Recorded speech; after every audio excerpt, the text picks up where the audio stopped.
Baik ya, kita mulai. Assalamualaikum warahmatullahi wabarakatuh. Selamat malam semuanya. Eh, Terima kasih. Nah, untuk regresi ini saya ngulang dari ANOVA ya. Di ANOVA kita sudah eh, melihat ya perbedaan rata-rata di antara beberapa sampel kan ya. Eh, jadi hipotesisnya apakah semua sampel ini rata-ratanya sama gitu ya, nolnya, atau berbeda. Nah, itu kita ujinya dengan uji F kan ya. Nah, uji F itu kita tentukan dulu berapa sum square total gitu ya kemarin ya. Ini contohnya sum square totalnya 786 ya. Sum square total itu diambil dari setiap data dikurangkan rata-rata total data ya. Nah, itu silakan diikuti kembali. Nah, kemudian sum of square treatment itu ya, itu setiap sampel setiap rata-rata sampel ya, kategori sampel ya dikurangkan dengan total rata-ratanya ya dikuadratkan gitu ya. Nah, dan terakhir adalah setiap data di setiap sampel dikurangkan dengan rata-ratanya ya. Jadi eh, ada pembagian gitu ya. Source dari sum of square itu total 786 itu berasal dari sumbernya ya, dari treatment dan dari error itu ya. Treatment itu apa namanya? Misalnya cara mengajar dengan cara mengajar apa namanya online seperti ini misalnya, bedanya dengan cara mengajar di kelas ya atau cara mengajar mandiri di buku semua. Itu rata-rata nilainya apakah sama apa beda gitu misalnya. Atau pupuk kemarin ya yang sudah dicontohkan. Nah, kita sudah juga belajar regresi ya, tapi belum menggunakan model ANOVA ya, yang di buku siapa namanya, buku Triola kan eh, ada regresi juga kan ya, yang sudah kita pelajari di sini. Waktu itu kita langsung kan eh, apa namanya nyari B0 B1 kan ya, nah, B0-nya nah pakai rumus yang eh, sudah dikotak-atik oleh Triola ya, atau ya banyak lah ya untuk memudahkan menghitung kalau manual gitu ya. Jadi B1 itu pakai N sigma XY minus sigma X kali sigma Y gitu ya. Dibagi dengan, nah itu yang sudah kita coba juga hitung ya. Sudah coba kita terapkan ya. Nah, ini model regresi yang eh, rekamannya juga ada ini kan ya. Kayaknya saya putar lagi tuh pas saya ngajar di kelas teman-teman ya, yang waktu ini apa di sesudah korelasi terus ada regresinya di video rekaman ada juga. Nah, itu silakan bisa diikuti juga lagi gitu ya. Nah, yang sekarang ini regresi model ANOVA gitu ya, melihatnya lanjutan dari ANOVA gitu. Nah, ini buku Anderson ya. Buku Andersonnya ini saya juga sudah share sebetulnya ya. Silakan dicari lagi kira-kira kalau dicek itu yang bukunya bisa sambil dibuka sebetulnya sekarang. Drive-nya Google Drive mana? Nggak bisa kebuka sebentar. Saya udah share kan ya kelas. Atau kalau nggak juga dibuka, nanti aja dibuka belakangan ya. Nah, saya aja yang bukakan slide aja ya, supaya tidak terlalu lama. Nah, jadi, nah sebetulnya dari eh, Dosko ya sudah memberikan slide ini eh, pertama dikorelasi itu dari Treola ya. Kemudian pas section 10.3 ganti regresi. Nah, ini dia pakai Pak Dosko pakai bukan sumber dari Triola lagi gitu ya. Yang tadi saya ajarkan itu dari Triola itu ternyata kan di slide-nya Pak Dosko ini tidak dimasukkan, malah yang dari Triolanya tidak diajarkan, tidak disampaikan. Jadi langsung dari buku Anderson ini. Nah, bukunya harusnya teman-teman sudah download juga ya. Waktu itu saya sudah share ya. Karena saya pas ngajar juga kan di kelas sebelah atau malah pas di kelas teman-teman saya sampaikannya ya. Nah, ini kita lihat ya, simple linear regression ya. Ini sama lah ya dengan yang sebelumnya di Triola. Nah, ini modelnya adalah B, Y sama dengan B0, beta 1, beta 0 tambah beta 1X ditambah error gitu ya. Error. Menunjukkan model regresi linear ini sederhana ya, model regresi linear sederhana ini menggambarkan ya bagaimana variabel Y yang disebut variabel dependent ya berhubungan dengan variabel X ya dan error gitu ya. Nah, ini disebut model regresi. Nah, model regresinya kira-kira seperti ini. Ini untuk populasi ya. Jadi Y itu ditentukan dari beta 0 tambah beta 1X ditambah error. Jadi bisa saja tidak persis beta 0 tambah beta 1X gitu ya. Karena memang kita mengakui ada error ya. Tapi secara umum mendekatilah Y itu sama dengan beta 0 tambah beta 1X gitu ya. Nah, beta 0 dan beta 1 ini parameter dari populasi yang sebenarnya gitu ya. Nah, error yang membuat itu tidak sama itu. Nah, apa namanya? Kalau menjadi persamaan model itu ya, itu kita eh, ini kan namanya frekuensi harapannya gitu ya. Jadi eh, es- expected Y itu ya, expected Y sama dengan beta 0 tambah beta 1X gitu. Berarti errornya hilang ya. Karena ini EY ya, kita perkirakan gitu ya. Nah, kalau sudah begini nanti menjadi itu mengikuti garis regresi ya. Dengan slope beta 1. Dan juga bisa beta 1 itu bisa positif, bisa negatif ya. Kalau negatif menjadi seperti ini. Nah, kemudian itu tadi populasi gitu ya. Nah, ini kemudian akan didekati ya, akan diprediksi dengan sampel ya, dan sampel. Maka kalau sudah sampel, persamaan regresinya berubah dari beta menjadi B ya. Y-nya ya Y cap ya, Y topi, Y hat ya. Jadi Y topi sama dengan B0 tambah B1X ya. B1 adalah slope, B0 intercept ya, yang memotong sumbu Y-nya ya. Nah, Y-nya ini Y, kalau tadi frekuensi harapan, kalau populasi, kalau ini prediksi dari sampel ya. Nah, jadi model proses pengestimasian ini kira-kira pertama dari populasinya ya, modelnya lahirnya pertama seperti ini, kemudian dicari ekspektasinya ya. Ini yang tidak diketahui adalah beta 0 dan beta 1 berapa gitu ya. Nah, untuk mengetahui beta 0 dan beta 1 berapa ini kita manfaatkan data sampel gitu ya. Kita cari sampel N untuk X, cari sampel untuk Y, datanya kita kumpulkan. Tidak harus sebanyak populasi karena mungkin kalau sebanyak populasi berat gitu ya. Jadi yang bisa kita akses misalnya 100X, 100Y gitu ya, yang pasangan. Nah, dari sampel ini kita buat model Y cap itu berapa gitu ya. Ternyata beta 0 tambah beta 1X gitu ya. Nah, sekarang B0 B1X ini kita inferensi untuk memprediksi beta 0 dan beta 1. Nah, ini kira-kira jalan pemikiran daripada proses regresi ini ya. Jadi kita mau mencari sebetulnya beta 0, beta 1 populasi gitu ya. Nah, jadi memang nanti belum tentu B0, B1 itu beneran beta 0 dan beta 1-nya populasi kan. Makanya kita uji hipotesis ya apakah beta 0, beta 1 itu betul-betul menunjukkan B0, B1 itu betul-betul menunjukkan beta 0 dan beta 1.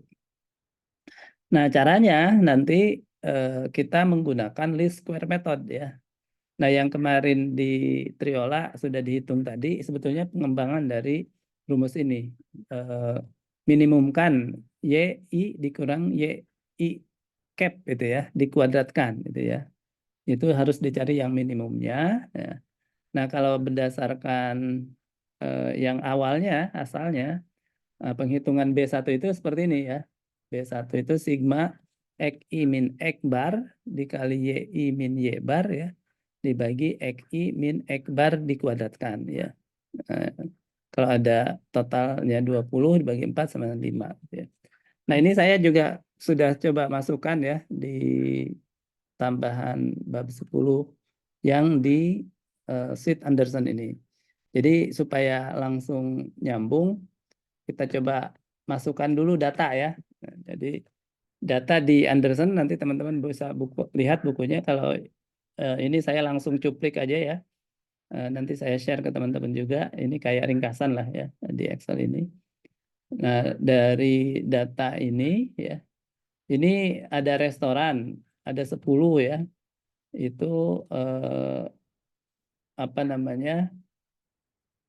Restoran itu berada di tempat dengan populasi mahasiswa gitu ya. Bermacam-macam. Ada yang di restoran 1 itu populasi mahasiswanya hanya 2000, ini kan per ribuan ya, tapi ditulis ribuannya dihapus gitu ya. Di restoran 2 ini populasi mahasiswanya ada 6000 ya. Dan seterusnya ada di restoran ke-10 yang populasi mahasiswanya 26.000. Nah, ini si pemilik restoran berpikir gitu ya, ada nggak hubungan antara jumlah populasi mahasiswa dengan jumlah penjualan satu kuartal gitu ya.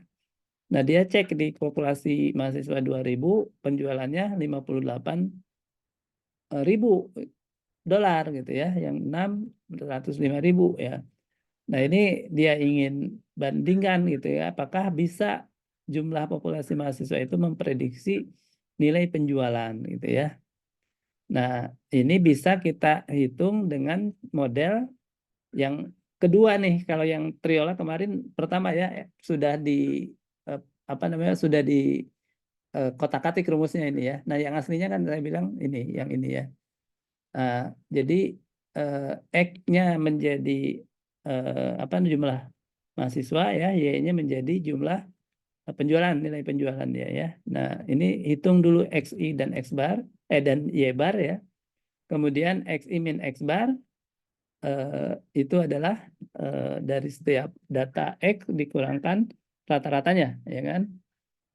Terus sampai semuanya di dicari ya, dapat X min X barnya berapa itu ya. Y min Y bar juga sama ya. Terus yang kedua kita hitung, yang ketiga ya kita hitung X min X bar dikali Y min Y bar. Jadi ini masing-masing dikalikan. Kemudian yang terakhir X min X bar dikuadratkan ya. Jadi yang X min X bar tadi dikuadratkan. Nah, nanti ini yang terakhir ini dua-duanya dihitung, dijumlah ya. Yang ini samnya 2840, yang ini 568. Nah, B1 menurut rumus yang ini adalah sigma X I min X bar dikali Y I min Y bar ya, dibagi X I min X bar dikuadratkan. Nah, ini tinggal langsung masukkan saja. Nah, ini X I min X bar kali Y I min Y bar kan yang ini ya, sigmanya. Nah, dibagi X I min X bar. Nah, ini dibagi 568 ya, dapat B1 sama dengan 5 ya. Kemudian B0-nya tinggal dimasukkan ke dalam rumus dengan memasukkan B1 sama dengan 5 tadi. Kira-kira dapat B0 berapa ya, karena Y bar sama dengan X apa namanya, ya B0 itu berarti langsung Y bar dikurangi B1 kali X bar ya, dapat B0 60 ya. Berarti kira-kira persamaannya Y cap sama dengan 60 plus 5X. Nah, ini model kedua ya, yang model ketiga di Triola juga dijelaskan yang menggunakan apa namanya, menggunakan deviasi itu ya, dihitung atau nama menggunakan ini nilai Z standar ya, nilai normal distribusi normal standar, nilai Z, menggunakan nilai Z. Nah, ini dapat Y cap ini ya.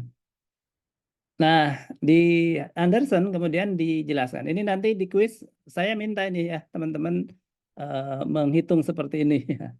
Menghitung seperti ini, tolong dilihat ya, diperhatikan ya. Jadi di sini dilanjutkan ya. menghitung SSE ya, sum of square error, sum of square total, sum of square regresi ya. Nah, ini perlahan-lahan saya jelaskan di Excel-nya ini sudah ya, sudah saya ambilkan dari buku Anderson ya.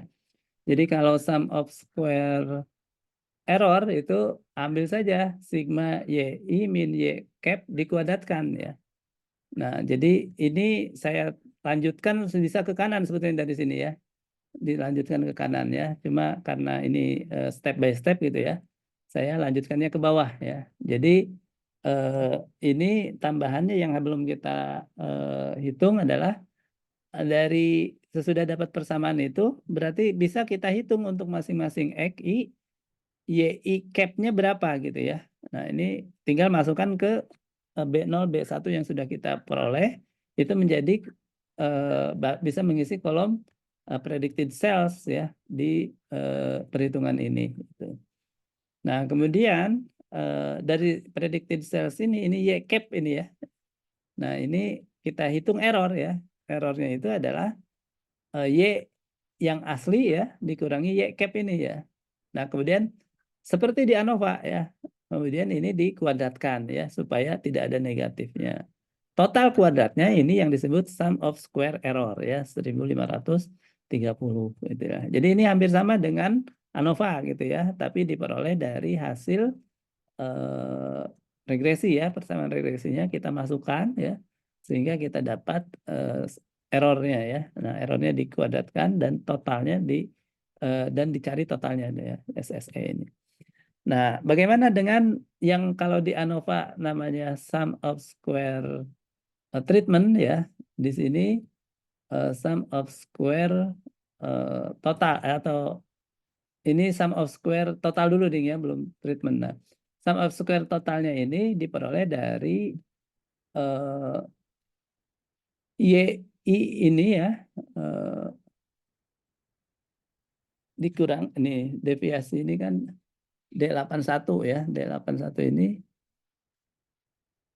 D44 ya, ya dikurangkan dengan rata-ratanya ya masing-masing D44 ini nah ini ya rata-rata Y ini kan 130. Seperti kalau di ANOVA itu kan dikurangkan dengan rata-rata total ya. Rata-rata total ini juga sama. Dikurangkan masing-masing data dengan rata-rata total ya. Jadi ada yang minus, ada yang plus ya. Jadi ini yang paling besar selisihnya kan karena rata-rata total pasti tidak akan mendekati masing-masing data ini ya. Dia paling jauh kan sebetulnya. Makanya sum of square-nya juga sum of square total yang paling jauh. Tapi dia bisa merepresentasi data kalau tidak ada yang lain kan. Makanya ini juga dipakai untuk menghitung sum of square itu ya. Nah, ini totalnya 15.730.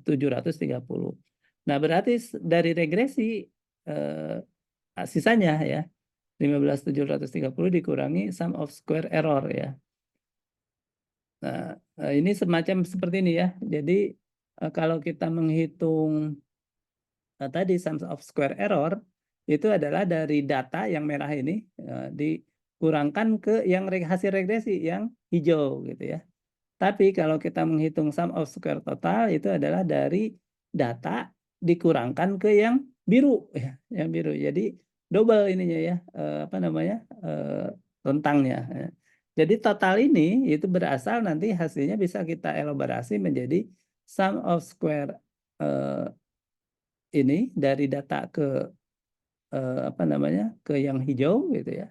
Sum of square error dan yang kedua ini adalah sum of square regression ya yang apa namanya dari hijau ke biru itu selisih dari total dikurangi yang error itu kan berarti dari hijau ke biru ini adalah karena regresi gitu ya.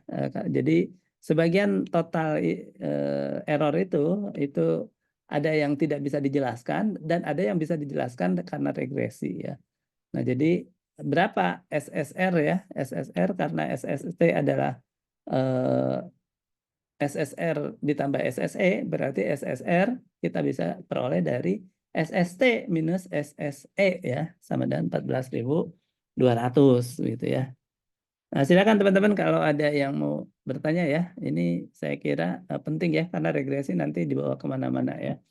Jadi pemahaman apa itu regresi ya. Nah, ini apa namanya akan ini akan menjadi dasar ya teman-teman nanti juga dalam melakukan riset dan lain-lain tepat gitu ya pendekatannya. Nah, dari situ maka kita bisa menghitung namanya coefficient of determination ya. Coefficient of determination yaitu R kuadrat itu SSR dibagi SST. Nah, ini dapat 0,90734 ya. Nah, ini SSR dibagi SST-nya ya, SST yang sudah kita peroleh di atas itu. Nah, kemudian kita juga bisa memperoleh namanya sample correlation coefficient ya, karena ini R kuadrat. Nah, korelasi itu sebetulnya adalah akar dari ini ya.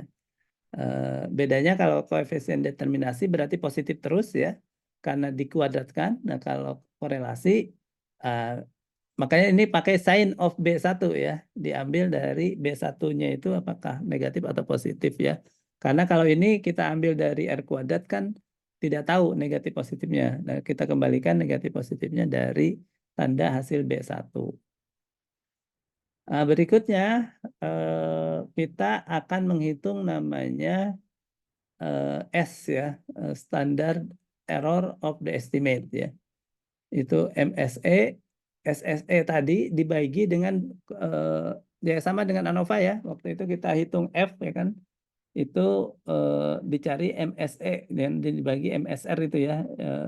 Ini juga sama, kita cari MSE-nya itu SSE dibagi dengan degree of freedom ya. Degree of freedom-nya N min 2 gitu ya. Karena ada dua variabel yang kita eh, gunakan ya, kita ketahui. Nah, kemudian eh, apa namanya B1 ini bisa kita uji ya menggunakan dari S ini kemudian dibagi dengan akar X I min X bar kuadrat ya, dapat SB1. Nah, SB1 ini dipakai untuk menguji tes statistik untuk B1 ini ya. B1 itu apakah apa namanya apa B1 itu H0-nya adalah beta 1 sama dengan 0 gitu ya. Nah, H alternatifnya beta 1 tidak sama dengan 0. Itu menggunakan tes statistik si T. T-nya ini ya dari B1-nya dapat berapa ya dibagi SB1. SB1 yang S ini MSE tadi kan. Dibagi lagi dengan X I min X bar kuadrat.